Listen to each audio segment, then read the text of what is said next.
Bonjour à tous. Merci de vous connecter à ce premier webinaire présenté par la Fondation SNCF sur le mécénat de compétences. Nous vous souhaitons la bienvenue. Alors, à l'antenne, vous allez entendre aujourd'hui deux voix. Donc, la mienne, je suis André Maître, adjointe à la déléguée générale et responsable de l'engagement des salariés, et la voix de Croisine Lamarque, mon adjointe. Alors, vous le savez certainement, la Fondation SNCF entreprend vraiment de nombreuses actions d'intérêt général. Nous avons soutenu plus de 700 associations l'année dernière. Mais notre objectif aujourd'hui est vraiment de vous parler des actions d'engagement qui sont proposées aux salariés du groupe. Alors, vous connaissez peut-être déjà le programme des coups de cœur solidaires, donc qui permet aux salariés du groupe qui s'investissent dans une association d'apporter une aide financière pour la mise en place de leur projet. Mais peut-être vous connaissez moins le mécénat de compétences, donc, qui est donc ce dispositif qui permet aux salariés de s'engager sur leur temps de travail et dans des missions d'intérêt général, et ce donc de 1 à 10 jours par an. Voilà, sachez que 4300 salariés se sont déjà mobilisés en mécénat de compétences. Et nous allons aujourd'hui donc vous présenter en particulier les missions de parrainage. Donc, grâce à votre engagement, alors on espère que ce chiffre va passer à 10 000 salariés, puisque c'est l'objectif qui est fixé par notre président d'ici 2025. Voilà, encore bienvenue, mais peut-être pour commencer, Croisine, est-ce qu'on pourrait expliquer comment ce webinaire va se présenter? Oui, bien sûr, André. Encore bienvenue à tous. Je voudrais tout d'abord vous indiquer qu'en vous connectant à cette conférence, votre micro et votre caméra, ils sont automatiquement fermés. Donc, si vous voulez poser des questions, vous pouvez le faire dans le fil des commentaires, enfin, c'est dans le volet questions-réponses, et nous répondrons à celles qui sont les plus likées. Alors, 3 temps ce matin pour ce webinaire. Nous commencerons par la présentation des missions de parrainage. Ensuite, nous vous présenterons notre nouveau site d'engagement citoyen SNCF pour vous montrer comment vous inscrire. Vous verrez, c'est très simple. Et ensuite, nous répondrons à vos questions. Alors, pour commencer, sachez que dans le cadre du mécénat de compétences, nous proposons plusieurs types de missions. Il y a les missions d'expertise. Vous pouvez apporter vos compétences métiers à une association pendant quelques jours, quelques journées dans l'année. Vous pouvez participer à des journées solidaires comme la collecte banque alimentaire le dernier vendredi de novembre. Vous pouvez également participer à des séminaires d'équipe solidaire. Donc là, votre manager peut organiser, proposer à son équipe une action de cohésion qui soit solidaire. Mais nous avons fait le choix aujourd'hui de vous présenter uniquement les missions de parrainage que nous proposons aux salariés à chaque rentrée. Alors, en fonction de vos sensibilités, vous avez le choix d'accompagner 3 publics différents parmi les 10 associations partenaires que nous allons vous présenter. Alors, cela peut être l'accompagnement d'un jeune de milieu peu favorisé dans ses études ou son projet professionnel. Ça peut être le parrainage citoyen ou professionnel d'un réfugié. Ou cela peut être le coaching d'une personne handicapée dans sa recherche d'emploi. Alors, pour la plupart, ces missions, elles sont proposées sur tout le territoire et vous trouverez leur localisation précise sur notre site d'engagement citoyen. Nous voulions aussi vous dire que chaque association, elle propose un temps de formation et vous serez vraiment bien accueillis. Sachez également que pendant la période de confinement, les associations, elles ont aussi revu leur programme. Et donc, la majorité des missions qui sont proposées ce matin, elles peuvent se faire en présentiel ou à distance. Alors, premier public concerné, l'accompagnement d'un jeune dans ses études ou son projet professionnel. Donc, nous allons vous présenter 6 associations. Et nous allons commencer avec Capital Fille. Donc, Capital Fille est une association qui vous propose d'accompagner des jeunes filles qui sont scolarisées dans des lycées politiques de la ville ou en zone rurale. Donc l'idée, c'est de leur donner confiance en elles, de les encourager vers des métiers plus techniques aussi, plus scientifiques, des métiers qui sont en fait peu féminisés. Donc première mission que vous pourriez mener, cette association recherche en particulier des marraines, donc des dames, pour accompagner des jeunes filles qui sont en terminale et qui doivent réfléchir à leur avenir, à leurs orientations. Donc l'idée, si vous voulez, c'est que vous déterminiez avec votre filleule le rythme et le lieu des échanges aussi que vous souhaitez. Donc c'est très libre, par téléphone, par mail ou en présentiel. Et l'engagement qui est demandé pour cette première mission est d'1 année et il faut compter environ 2 heures par mois. Deuxième mission, qu'il est possible de faire avec Capital Filles. L'association recherche des délégués, cette fois-ci hommes ou femmes, pour la représenter dans une académie. Donc ça peut être bien sûr auprès du rectorat, auprès des lycées partenaires ou encore des médias par exemple. Le rôle de délégué est vraiment de coordonner l'action des marraines et de faciliter aussi l'échange des bonnes pratiques et aussi bien sûr d'éventuelles difficultés. Alors l'engagement sur cette mission de délégué est d'1 année et il faut compter environ 3 jours. Alors là où il faut faire attention, c'est que la date limite d'inscription pour ces missions est le 15 octobre. Donc si vous êtes intéressé, c'est avant le 15 octobre. Alors, article 1, la deuxième association est davantage axée sur le soutien auprès de jeunes qui entreprennent des études longues, de Bac+3 à Bac+5. Ces jeunes, ils viennent souvent de filières professionnelles. Ils manquent de conseils, soit dans leur préparation au concours d'entrée dans les grandes écoles, soit dans leurs projets professionnels quand ils finissent leurs études. La première mission qui vous est donc proposée est d'être mentor d'un jeune pendant le temps de ses études supérieures. Vous l'aidez à croire davantage en ses compétences, vous l'aidez à maintenir sa motivation quand ses proches ne peuvent pas le faire. Et il peut aussi avoir besoin de vous dans son orientation professionnelle. L'engagement qui est demandé par article 1, il est sur la durée. Il est de 1 à 3 ans. Vous le rencontrez individuellement, environ 2 à 3 heures par mois, en fonction de votre agenda et de celui de votre filleule. Dans le lieu que vous souhaitez, ça peut tout à fait être à votre bureau ou dans un autre lieu que vous pouvez identifier avec votre filleule. Pour cette mission, il est demandé d'être cadre, avec un niveau d'études Bac+5 ou 3 ans d'expérience professionnelle minimum. Et attention, il y a une date limite d'inscription qui est à mi-octobre, donc le 15 octobre pour cette mission de mentor. La deuxième mission qui est proposée par article 1, donc si on peut revenir sur la slide de article 1, est de participer à une journée sur une journée à l'animation d'un atelier pour aider des lycéens ou des étudiants dans leur insertion professionnelle. Donc là, pour vous donner des exemples d'ateliers, cela peut être déconstruire les stéréotypes sur les métiers, découvrir les codes professionnels, identifier ses propres compétences ou se préparer aux techniques de recherche d'emploi.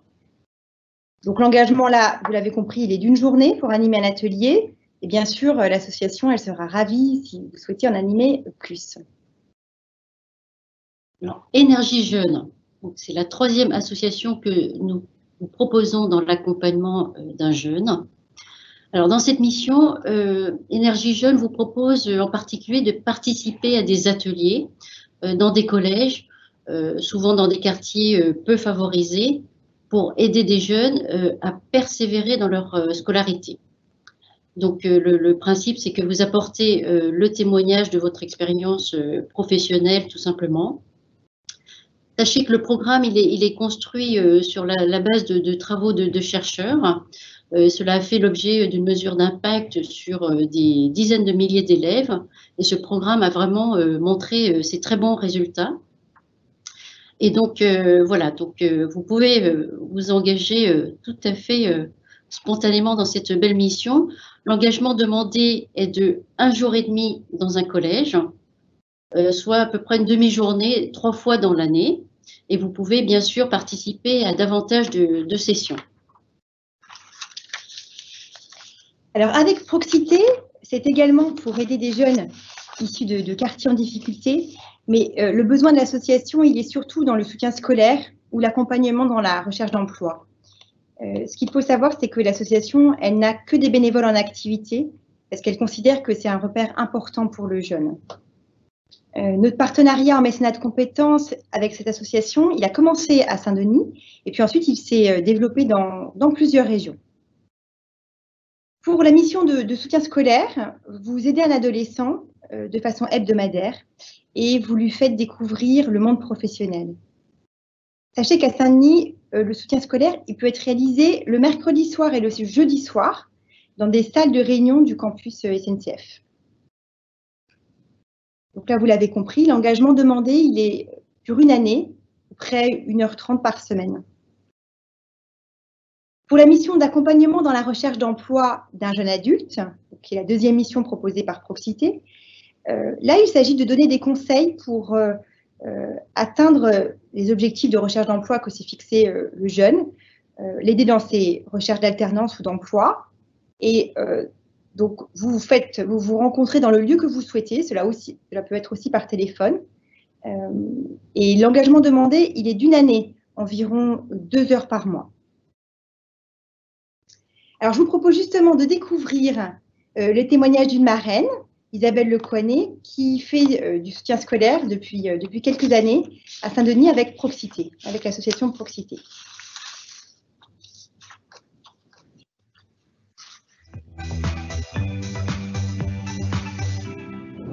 J'ai toujours eu envie de m'engager et de donner mon temps dans une association, d'être utile. J'avais l'excuse de ne pas avoir le temps et c'est en rentrant de congé maternité que mon manager sur un nouveau poste m'a proposé de m'engager et de prendre le temps pour une association. Alors je m'occupe d'Anaïs, qui est une élève de première et on se voit tous les jeudis soirs, toutes les semaines, pendant 1h30. Et il y a deux aspects, il y a un aspect soutien scolaire et un aspect accompagnement de son projet professionnel. Typiquement, elle veut devenir directrice de crèche, donc on va travailler ce sujet-là avec elle. Elle est extrêmement motivée, extrêmement engagée. Elle arrive tous les jeudis avant moi. Elle n'a jamais été en retard. Elle n'a jamais loupé un jeudi. Anaïs, elle s'est transformée. Ça fait maintenant 1 an et demi à peu près qu'on se connaît. Et au début, elle était assez timide, assez introvertie. Elle n'avait pas beaucoup confiance en elle. Et là, depuis quelques mois, elle se dévoile, elle se découvre, elle prend confiance en elle. Moi, ça m'apporte beaucoup. C'est un moment d'échange différent. C'est un moment avec une adolescente de 16 ans aujourd'hui qui n'est pas forcément du même milieu que moi, qui a ses qualités. Elle adore le théâtre et voilà, on s'apporte mutuellement, on a les mêmes centres d'intérêt. Pourtant, on n'a pas le même âge. On partage beaucoup. Et je vois sa motivation, son envie d'y arriver. Et je vois qu'en fait, avec de l'aide, avec de l'accompagnement, avec une présence d'un adulte ou un enfant, il a des possibilités et un potentiel qu'il peut véritablement exploiter. Pour moi, c'est pas assez maintenant. Ça me donne tellement envie de donner plus de temps, d'être encore plus utile. Et j'ai 2 autres projets qui me tiennent à cœur, mais bon, faut réussir à tout gérer. Mais j'aimerais bien aussi m'engager sur des projets d'écologie et aussi la cause des migrants, qui est aussi une cause qui me tient à cœur. Le message que j'aimerais faire passer à quelqu'un qui souhaiterait s'engager, c'est déjà le temps, c'est pas un sujet, c'est pas une excuse. Le temps, il l'a, le temps, l'entreprise nous le donne. Se rendre utile et de se sentir utile et d'apporter ça à quelqu'un, c'est assez incroyable. Alors vraiment, faites-le, faites-le.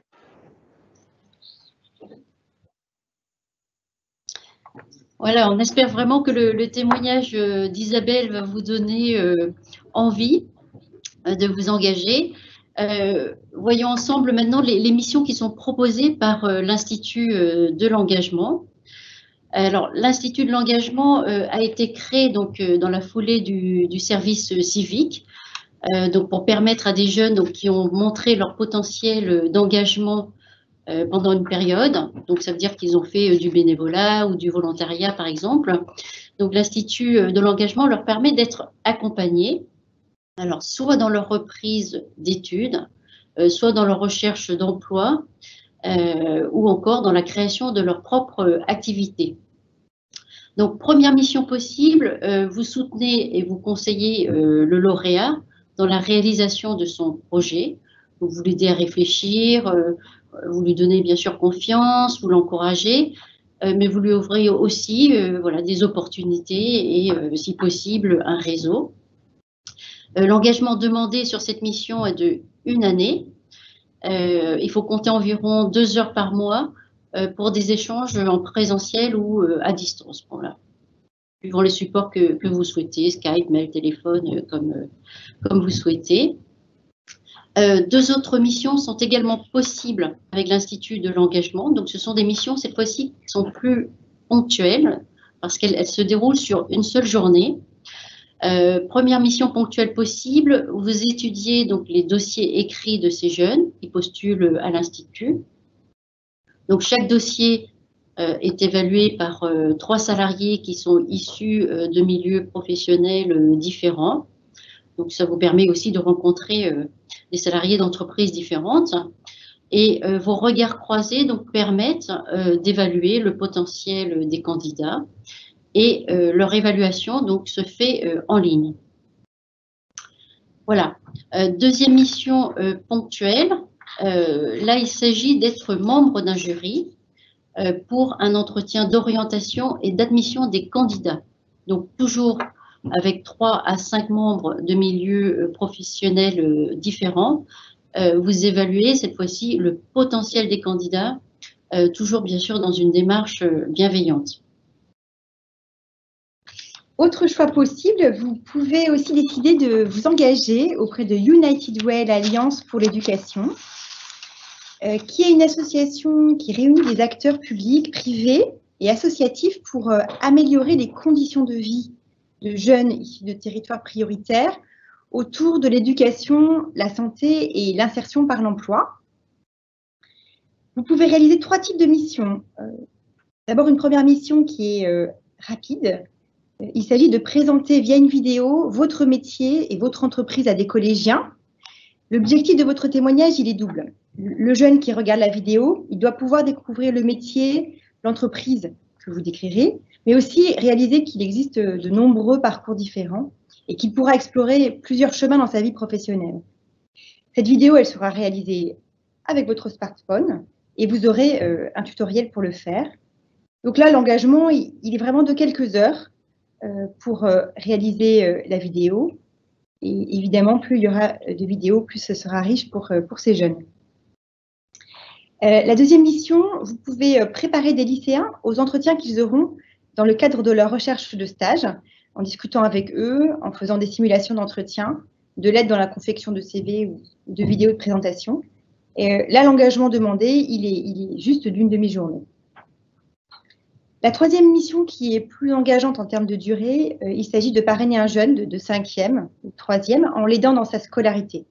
Donc là, l'accompagnement, en fait, c'est du soutien scolaire qui est prévu au domicile du jeune, voilà, en présence d'un de ses parents. Là, l'engagement, il est demandé, il est sur une année.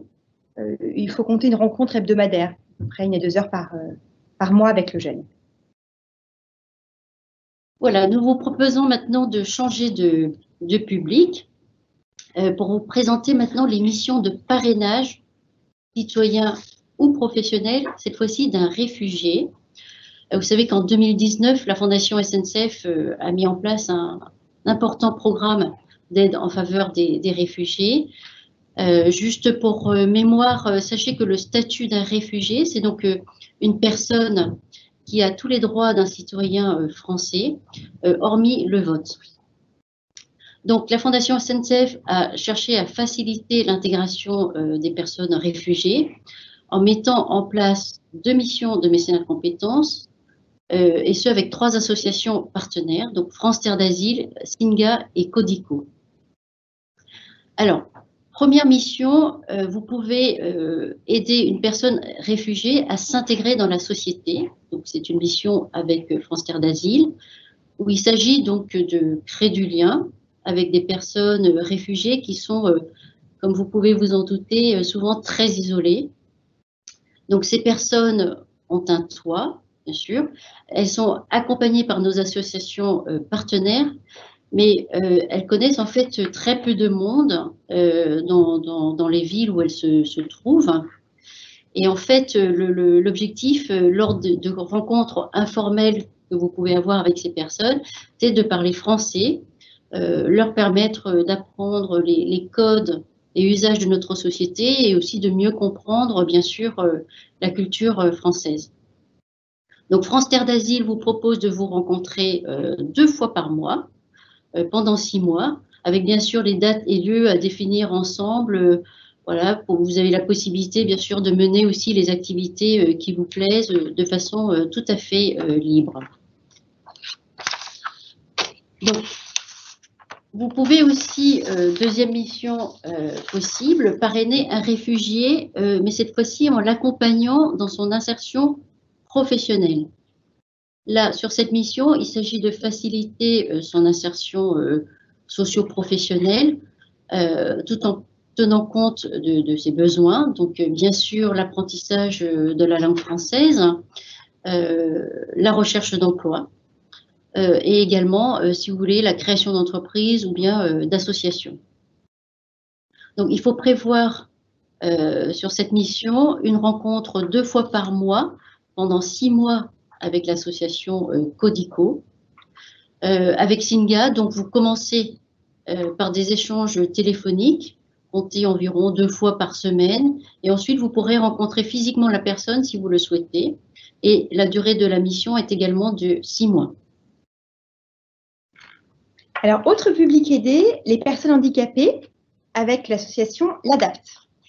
La première mission qui est possible, c'est celle de parrainer une personne handicapée dans son projet professionnel, en l'aidant à reprendre confiance en elle, à structurer son projet professionnel, en l'aidant dans son CV ou dans sa lettre de motivation. Donc là, l'engagement demandé par l'association, il est de 8 jours, au total sur une année.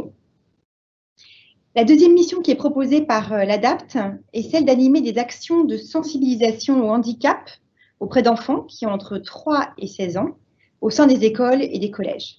Là, l'objectif, il est de faire découvrir les différents types de handicap, de changer de regard et les mentalités dès le plus jeune âge.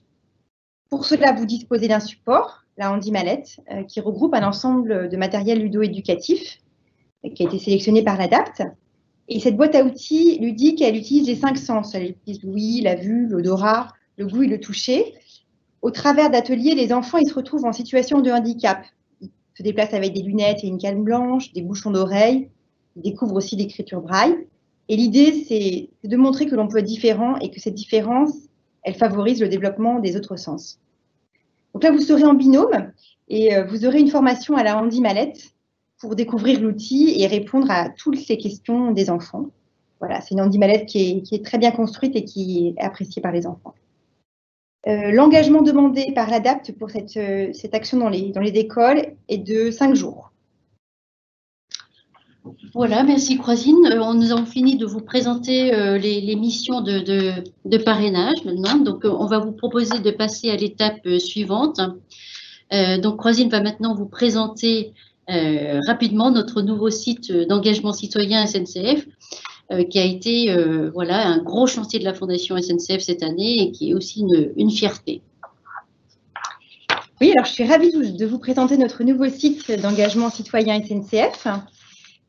Donc, on va vous montrer directement le site, là maintenant, que nous avons voulu convivial et facile à utiliser. Alors, le site, pour l'instant, vous êtes sur une page du PowerPoint, mais normalement, dans très peu de temps, vous devrez voir le site d'engagement citoyen.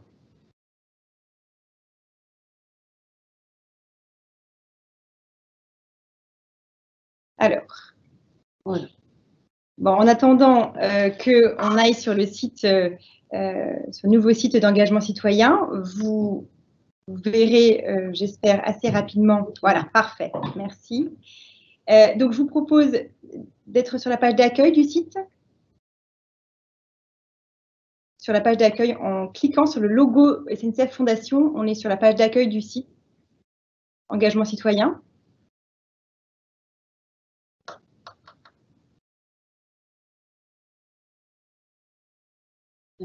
Merci. Voilà, donc vous trouverez tout d'abord un rappel des missions qui ont été présentées ce matin dans le carrousel, parce que c'est l'actualité du moment. Donc là, vous allez retrouver les missions que nous avons présentées ce matin. Voilà. Ensuite, donc pour mieux connaître la Fondation, nous vous invitons à aller dans le menu « Qui sommes-nous » en haut à gauche. Donc là, vous découvrirez une présentation de la Fondation, de ses domaines, de ses leviers. Ensuite, pour savoir comment concrètement s'engager en tant que salarié SNCF, donc je précise qu'il faut être en CDI pour pouvoir faire du mécénat de compétences. Vous trouverez toutes les informations dans la rubrique Engagez-vous et la sous-rubrique Comment s'engager. Donc là, vous avez l'explication pour savoir effectivement les différentes actions possibles dont nous avons parlé tout à l'heure, mais également le mode d'emploi pour pouvoir s'engager. Vous trouverez également la présentation des missions proposées avec de nombreux filtres possibles dans Découvrez les missions. Alors, en fait, vous avez une vue qui est différente si vous êtes hors connexion ou si vous êtes connecté. Donc, tout à l'heure, je vais vous montrer comment vous inscrire et vous connecter. Quand vous serez connecté, vous aurez en fait une fonction de tri qui est possible en lien avec votre région et vos compétences. Donc voilà, c'est très utile.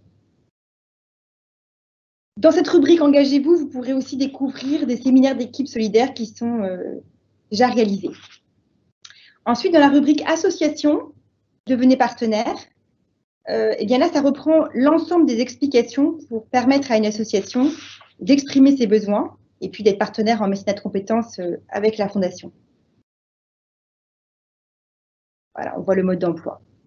Ensuite, dans la rubrique Actualité,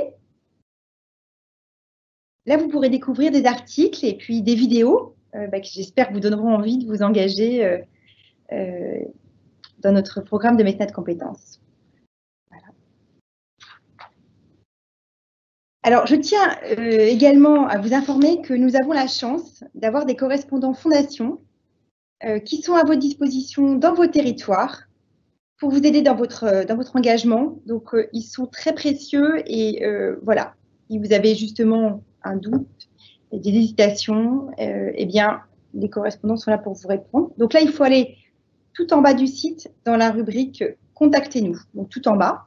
Et là, vous verrez l'équipe de la Fondation avec les correspondants Fondation, avec les différents territoires. Donc là, c'est vraiment important parce que, évidemment, vous pouvez avoir des envies d'engagement dans vos territoires et vous avez peut-être envie de mieux connaître les associations présentes dans vos territoires. Alors enfin, pour vous inscrire, ce qu'on voulait vous montrer, puisqu'on espère que vous allez beaucoup à vous inscrire à la suite de ce webinaire, il suffit d'aller en haut à droite sur le bouton « Connexion ».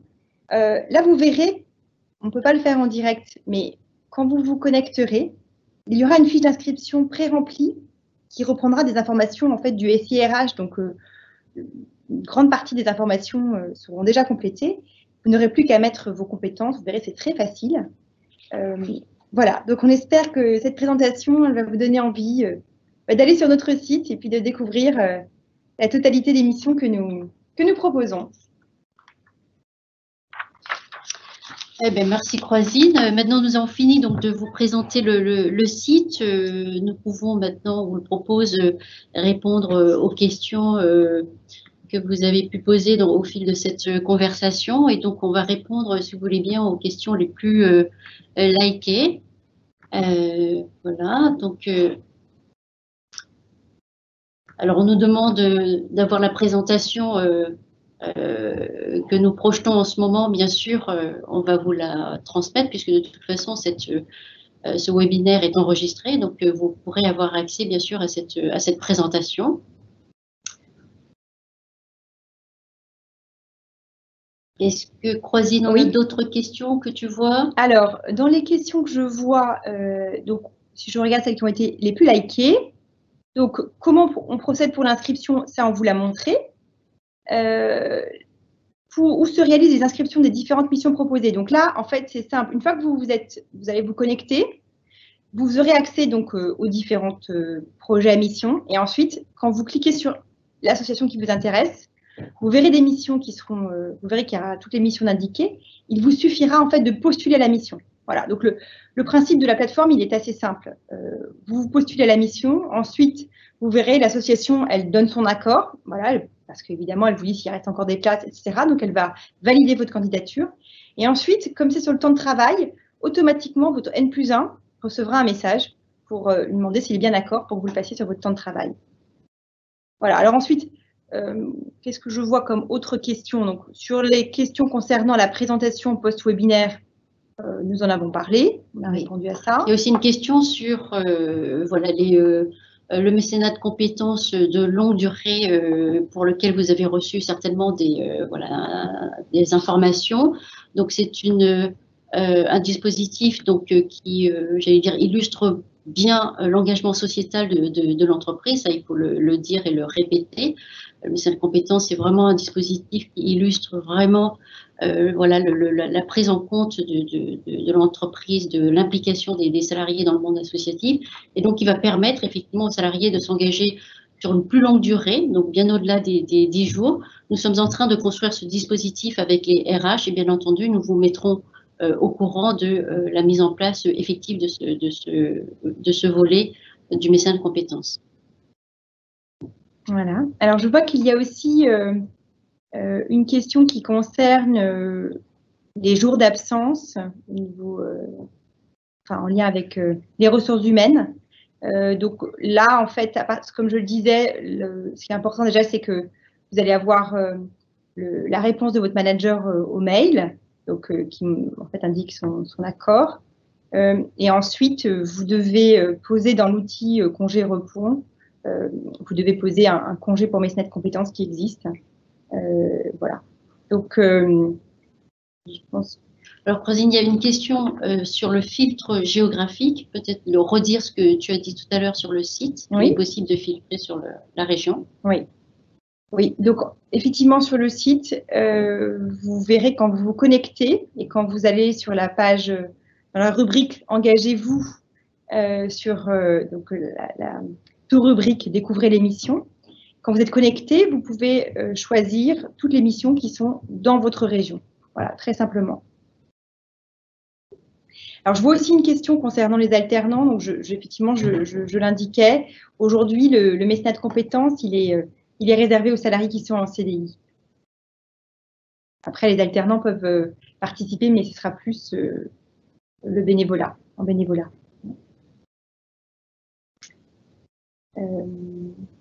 Alors, il y a une question sur comment les missions se déroulent sur le temps de travail. Il faut juste rappeler que le dispositif de mécénat de compétences peut être appliqué dès lors que vous avez bien entendu l'accord de votre N+1. Donc, c'est votre N+1 qui vous donne la possibilité de partir sur le temps de travail sur la période donc, sur laquelle vous êtes mis d'accord.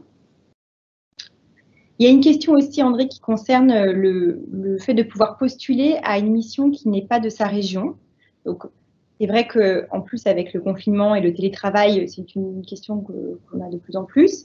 Donc, vous pouvez le faire. Après, voilà, c'est évidemment une question à voir avec votre équipe ou votre manager. Mais sur le principe, il n'y a pas de problème.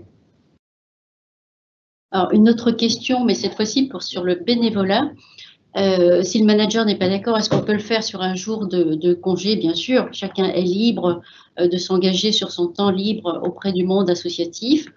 Clairement, ce que nous avons privilégié avec le mécénat de compétences, c'est que vous puissiez le faire sur votre temps de travail et donc avoir avec votre manager pour obtenir son accord et lui montrer aussi l'intérêt et pour l'entreprise et pour vous de mener cette action.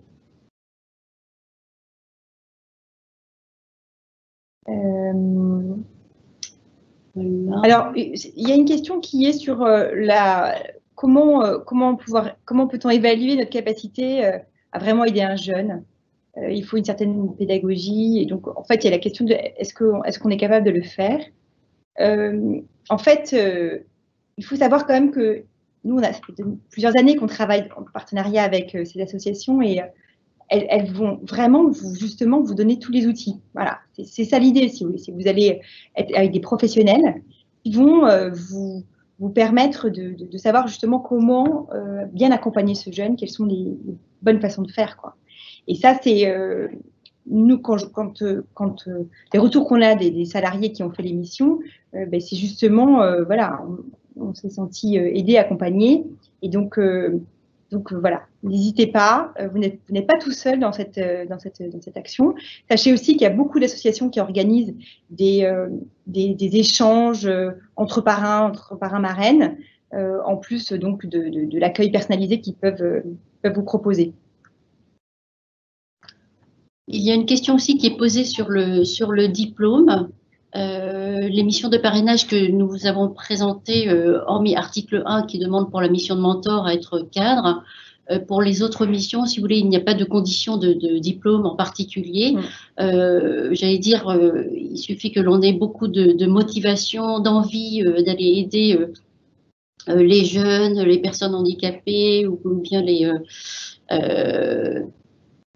personnes en difficulté pour pouvoir mener à bien cette action. Donc, comme le dit Croisine, effectivement, on bénéficiera du soutien, bien sûr, de la Fondation dans un premier temps et surtout aussi de l'association qui va vous accompagner. Alors, il y a une question aussi sur le compteur jour. Donc, quand vous allez vous inscrire, vous verrez dans votre profil une cagnotte. En fait, la cagnotte, elle est de 10 jours. Parce que comme l'indiquait André en introduction, aujourd'hui, le mécénat de compétences dans l'entreprise, il est pour chaque salarié, il est de 1 à 10 jours par an. Voilà. Donc, votre cagnotte, elle est forcément de 10 jours. Mais à chaque fois que vous faites une mission et que votre manager a donné son accord, eh bien, la cagnotte, elle en est déduite. Donc, vous ne pouvez pas… Enfin, il y avait une question, est-ce qu'on peut en récupérer davantage? Non, en fait, c'est… Voilà, 10 jours par an maximum. Voilà, Croisine, je crois qu'on a fait un petit peu le tour des questions. Alors, il y a une question aussi qui était, le N+1 peut-il s'opposer à une démarche de mécénat? Je ne crois pas qu'on y ait répondu. Très bien. Donc, mais écoutez, le N+1, c'est votre manager, donc c'est lui qui a le dernier mot, puisque il décide également, voilà, de l'organisation de l'équipe par rapport au temps de travail et à votre absence. Donc, c'est lui, effectivement, qui décide si oui ou non vous pouvez bénéficier et partir en mission en mécénat de compétences. C'est votre N+1 qui décide. Alors, ce que je vois aussi, c'est des réactions pour dire, pour certains qui viennent de se connecter, qui disent on voit beaucoup d'autres missions dont vous n'avez pas parlé. Donc, oui, en effet, hein, aujourd'hui, comme on le disait tout à l'heure, on a présenté les missions de parrainage parce que c'est l'actualité du moment, mais nous avons 80 associations partenaires sur tout le territoire, et donc il y a vraiment, bien sûr, d'autres missions. Donc, d'ailleurs, nous réfléchissons par la suite dans l'année à proposer d'autres webinaires pour présenter d'autres associations. Mais voilà. Et donc, c'est aussi pour cela que c'est intéressant de naviguer sur le site, mais aussi de contacter les correspondants fondation pour échanger avec eux et voir en fonction de ce que vous avez envie, ce que vous avez envie de vivre, et puis des publics que vous avez envie d'aider, eh bien, vous serez bien aiguillés. Ouais. Voilà. Est-ce que Croisine en a fait tout le tour des questions? Oui, alors après, bon, il y a des questions sur en cas d'indisponibilité pour des raisons personnelles, est-ce qu'on peut se faire remplacer? Alors, j'avoue que je ne vois pas forcément comment on peut se faire remplacer sur une mission. Voilà, donc c'est vrai que c'est bien de… Après, il y a des journées d'action comme la collecte de banque alimentaire qui a lieu le dernier vendredi de novembre. Bon, bah, si vous ne pouvez pas venir, le magasin s'organisera. Hein, voilà, c'est… donc après, quand on accompagne un jeune, si on accompagne le jeune et qu'on est malade pour le rendez-vous de soutien scolaire, personne ne peut vous remplacer. Voilà, après, vous verrez la semaine d'après. Voilà, je crois qu'on a fait le tour cette fois-ci, Croisine, pour les questions. Je propose qu'on s'arrête là. Surtout donc, voilà, on espère avoir été clair dans nos réponses. En tout cas, si ça n'a pas été, vous pouvez bien sûr vous rendre sur le site Engagement Citoyen SNCF pour avoir toutes les informations utiles sur nos associations et les missions qu'on vous propose, et surtout de vous tourner vers les correspondants Fondation SNCF qui font un formidable travail sur les territoires et qui sont donc vos correspondants dans les territoires et qui pourront aussi répondre à toutes vos questions. Donc, en tout cas, on espère que ce premier webinaire vous a été utile. On espère que vous serez nombreux à vous engager. Et on vous dit un grand merci de vous être connectés à ce webinaire. Ouais, merci à tous. Et puis, on espère à très bientôt. À bientôt. Voilà, merci. Au revoir.